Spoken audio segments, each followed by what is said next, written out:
Example of this is what happened to the Brooklyn rapper Takashi 6ix9ine. Takashi is a half Mexican, half Puerto Rican rapper from Brooklyn. His multicolored hairdo and over-the-top energy won him millions of fans across the country, especially white kids. They might not be able to dread their hair like the Migos, but they could definitely put in all the colors of the rainbow like Takashi. He went from being a virtually unknown SoundCloud rapper to one of the biggest stars out there in not much more than a year. Takashi's image was of a tough, reckless instigator, but he was actually a sweet kid at heart, much closer to a WWF wrestler playing a role than an actual gangster. So to reinforce his image, he started surrounding himself with street dudes. But those guys were not playing a role. They were the real deal. Once they realized Takashi wasn't, they started seeing him as food. And food is never what you want to be perceived as by real street dudes. As his star rose, Takashi and I began to build a friendship. I liked that he was brash, that he didn't seem to be afraid of the moment. A lot of people even said that Takashi reminded them of a young me. One day he called and asked if he can come to my office. He had some run-ins with the law, and promoters were starting to get nervous booking him. He needed advice. When he arrived, I didn't see a brash young man or an arrogant rapper. I saw a scared kid. Settling into a chair in my office, Takashi got right to the point. 50, what am I supposed to do? I had to give him credit. He acted well in public, but in front of me, he was willing to be vulnerable. He was smart enough to know he was in over his head. He and I had never had conversations about what was going on.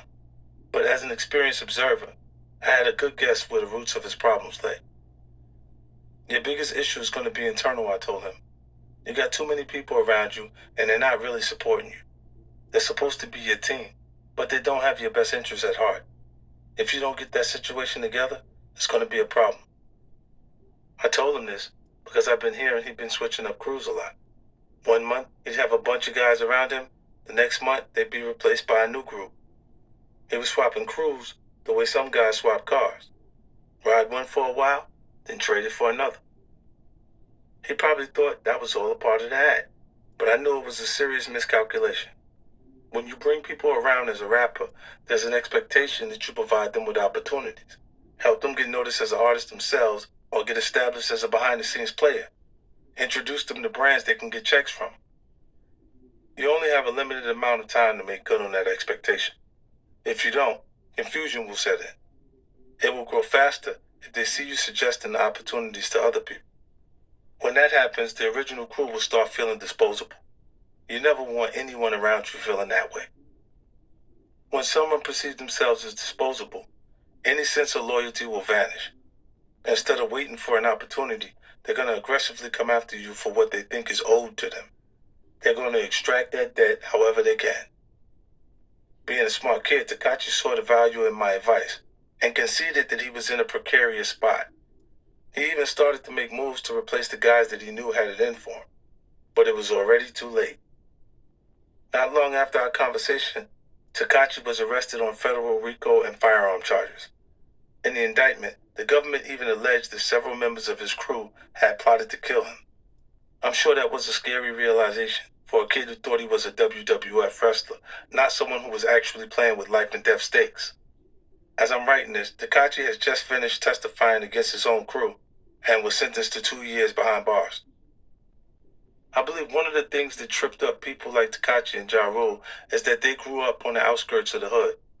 They weren't from the hood, but they had been exposed to it. It tricked them into thinking they were equipped to handle situations they weren't actually built for. Contrast them with someone like Drake, who isn't even from the outskirts of the hood. He's from a completely different environment. I never see Drake associating too closely with the artists he puts on. He always keeps a good deal of space between himself and whoever he's associated with at the time. He's smart enough to judge his own character and concede that there are some forces he won't be able to harness. Takashi was a great judge of what white kids wanted to listen to in order to piss off their parents, but he wasn't as good at assessing people's characters and intentions. Sadder still, I really think Takashi's a perceptive kid. If he would have slowed down and taken the time to study the people around him, get a feel for their energy, he would have realized that they weren't the right fit for him. Instead, he was in a rush. The Instagram likes and retweets were coming so fast that he probably started to confuse social media with reality. On social media, the guy throwing up signs next to you is your man until the end. You're ride or die. In real life, things are never that simple. Jealousy and envy grow very easy, especially when they start getting a taste of success. If you bring a bunch of wolves in your circle, you better be damn sure to feed them. Otherwise, it won't be long before the pack turns on you.